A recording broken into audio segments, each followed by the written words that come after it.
Hi friends. I come to you from kind of a funny space, and while I have a journal up, a written one, and ready to read to you, I don't know if I'll do that. It's been an interesting day. I've had two different people get snappy with me. It's interesting. Very interesting. Now, it's tempting to say, well, Moon is in Scorpio and Mercury's gone retrograde again. But, that's small stuff. We're the creator of all of that. Maybe I'm still on that jag. And to talk about time and astrology for just a minute. Now, astrology is really rather fantastic. For those who don't know, I will translate for you the Jewish toast Mazel Tov. It means, may you have fortunate constellations. It's always been known that the handwriting of God was in the stars. Just recently, the powers that were have tried to take that away from us and to make us believe that it was evil somehow to look to the stars to learn anything of worth.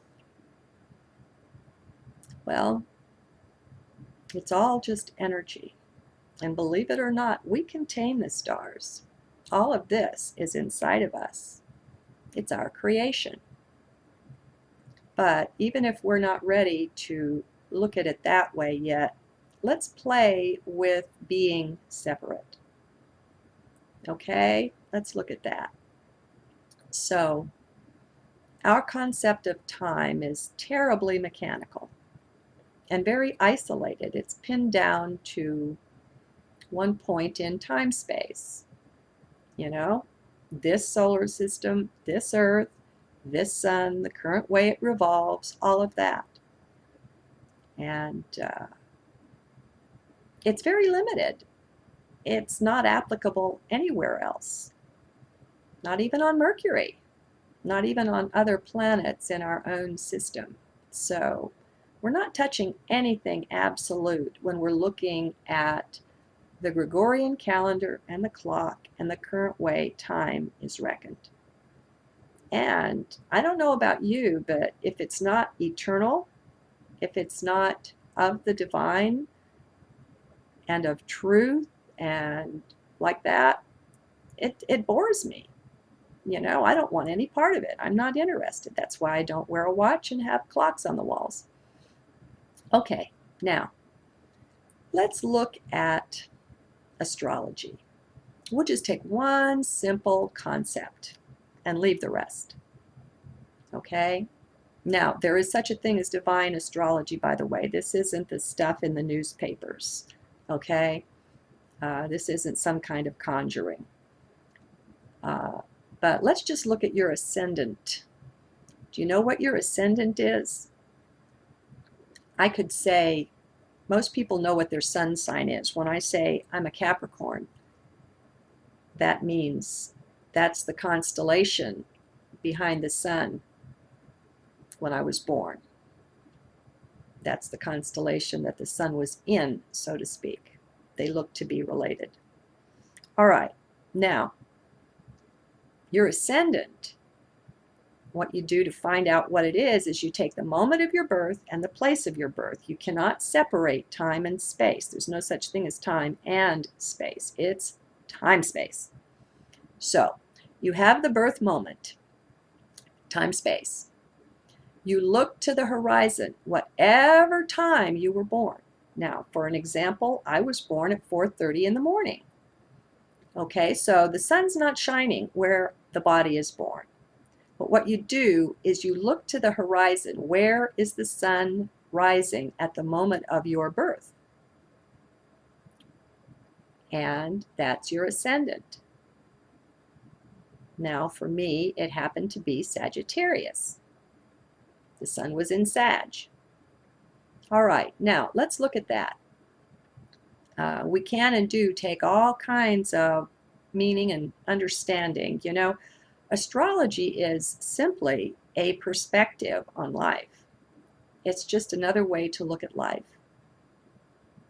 And there's a lot that can be gained by it, that is gained by it, if you come to it in the right way. All right, but again, what do we have here?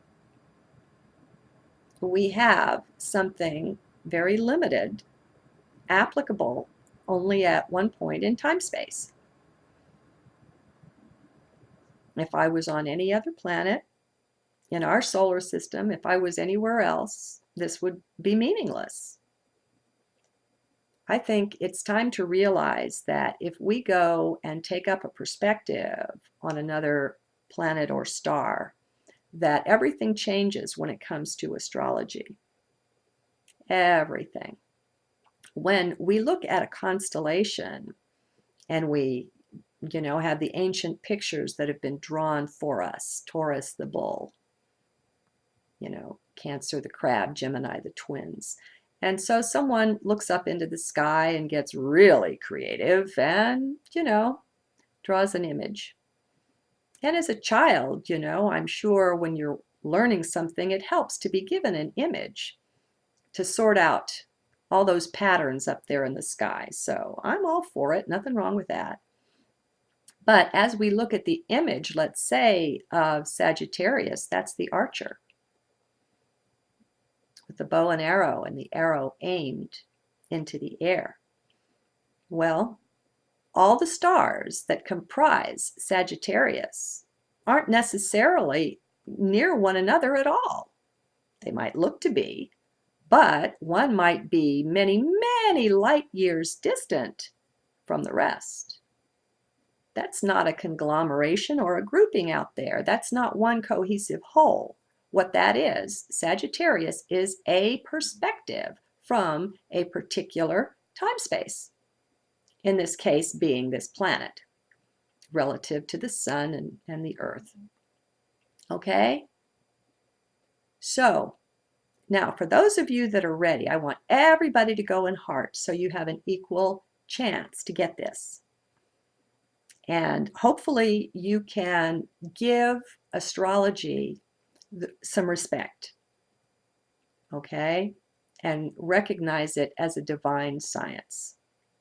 It's a divine perspective. One way to look at things. All right, now look at the power, the awesome majesty of what we can call the voice of God displayed in the stars as you're standing here on this earth in this solar system. Everything is given certain meanings. Well, here's the majesty of that.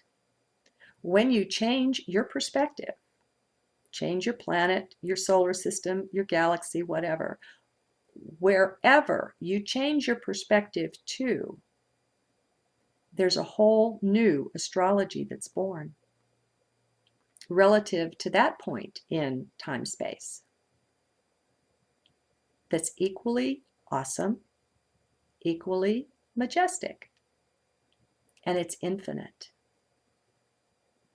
There are an infinite number of astrologies. Now, if you're an astrologer, you have a sense of the majesty of that. I mean, it blows the mind. It totally blows the mind. It's so majestic. It's so amazing when we realize what we're looking at. Now, astrology has a lovely long history. We have several thousand years of it still accessible to us in some of the writings that didn't get burned and destroyed. Santos Bonacci, his YouTube site is Mr. Astrotheology. He's very respectable. The study he has put into what is obviously the joy of his life in this astrology. I mean, he has many joys. He's a musician too. He follows his heart. He truly does. And I think if you're into this kind of a thing and you want a real eye-opener on some stuff and a historical perspective on astrology, go to him. He's very good. There's another excellent, excellent lecture on astrotheology given by Jordan Maxwell.